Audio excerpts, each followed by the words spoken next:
ډاکټر صاحب خپې مې ډېر زیات سوځی کوي او داسې راته محسوسیږي چې میږي پکې ګرځي او د شپې په وخت کې پکې خو بالکل ستنې ستنې هم کیږي او د بجلۍ د کرنټونو په شانتې کرنټونه پکې هم محسوسوم.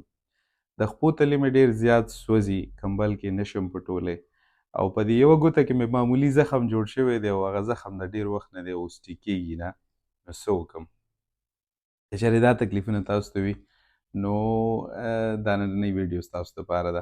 هسې خو په دې باندې زما یو پوره مکمل لیکچر پروت دی، یا تقریبا د نیمې ګنټې دی. که تاسو پوره معلومات پکار وي بیا هغه وګورئ، خو دلته کې زر زر زه خالي تاسو ته صرف ووایم چې آیا څه کولی شو مونږ ښه.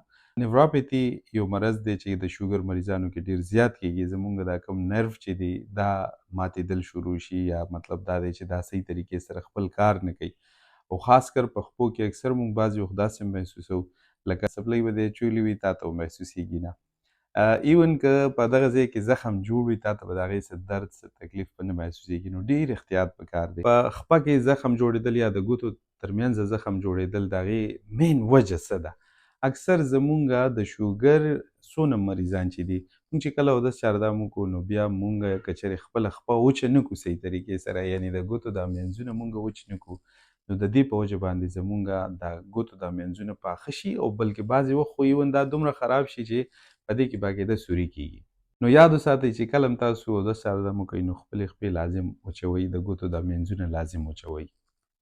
کله چې تاسو نوکونه کټ کوئ نو داسې طریقې سره کټ کوئ چې ډېر زیات بیخ کې کټ نه شي، ځکه که چېرې زخم جوړ شو نو بیا به هغه ټیک کېږي نه. که چېرې ستاسو په خپه کې د مخکې نه زخم وي نو خپل ډاکټر سره لازم ملو شئ، او ډاکټر ته پوره دا سټوري مو کوي، او پوره مطلب دا دی ډاکټر په دې خبره باندې پوه کوي چې هغه تاسو ته صحیح طریقې سره علاج شروع کړي. ځکه که چېرې د دې زخم مونږ صحیح علاج ونه کړو، دا زخم مطلب دا دی ډېر دننه لاړو زمونږ هډوکي ته ورسېدو، بیا یې بل څه هېڅ علاج نشته سوای د کټ کولو نه. نو ډېر زیات احتیاط پکار دی. دا یو څو خبرې ډېرې ضروري دي.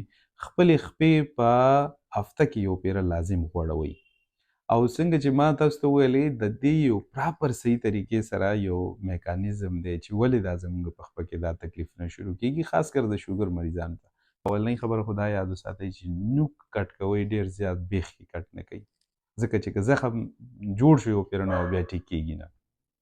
دویم، که چېرې ستاسو په خپه کې د مخکې نه زخم جوړي نو د هغې ډېر زیات خیال وساتئ چې هغه زخم چې کوم دی ډېر دننه لاړ نه شي، او ډاکټر سره خامخا دا ډاکټر ته وښایئ چې هغه تاسو ته پراپر د دې دوایي درکړي.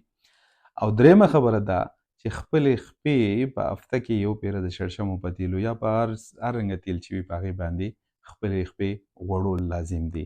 دې سره سره څلورم څه کول پکار دي، که چېرې مونږ اودس چاردام وکړو نو خپلې خپې صحیح طریقې سره وچول پکار دي. او پنځم څه، کله هم چې تاسو مثال فرض که روزانه که کولی شئ د شپې په وخت کې خو ډېره ښه ده، که نه نو په هفته کې خو خامخا خپلو خپو ته په خپله باندې داسې ورته کښېنئ او خپلو خپو دا تلي ګورئ. ځکه ما څنګه تاسو ته ووایي که چېرې دا نرو ډېر زیات ډیمیج وي که نه، بیا به تاسو ته ایون دا پته هم نه لګي چې زما دا خپه چې کوم ده دې کې پیزار شته که نه، یعنې هغې کې به بېحسي شروع شوي وي.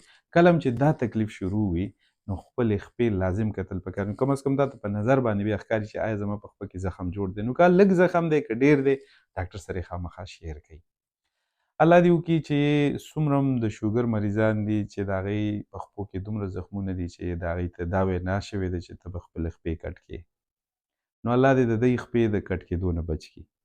الله دې د شوګر څومره مریضان چې دي ټولو ته دې الله پاک شفای کامله نصیب کړي، او نور څونه مریضان چې دي په نورو مرضونو کې مبتلا دي، الله دې زمونږ ټول جسماني روحاني څونه مرضونه دي الله دې مونږ ټولو ته شفای کامله نصیب کړي. په خپلو دعاګانو کې مې یاد ساتئ. انشاءالله پر روانه ویډیو کې به ملاقات کېږي. والسلام.